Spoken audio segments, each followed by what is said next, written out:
నేను అధికారంలోకి వస్తే ఒక్క రోజులోనే రష్యా ఉక్రెయిన్ యుద్ధాన్ని ముగించేస్తా.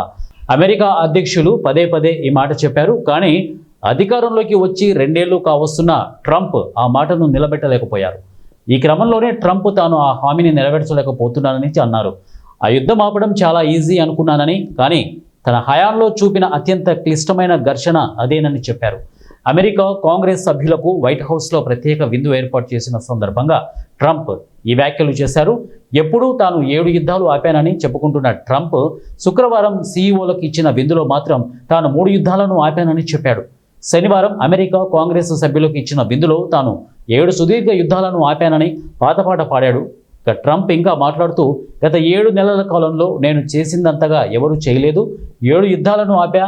31 ఏళ్లుగా కొనసాగుతున్న ఓ ఘర్షణ ముగియడం అసాధ్యమని అంతా అనుకున్నారు. కానీ నేను వెళ్ళి 2 గంటల్లో దాన్ని ముగించా.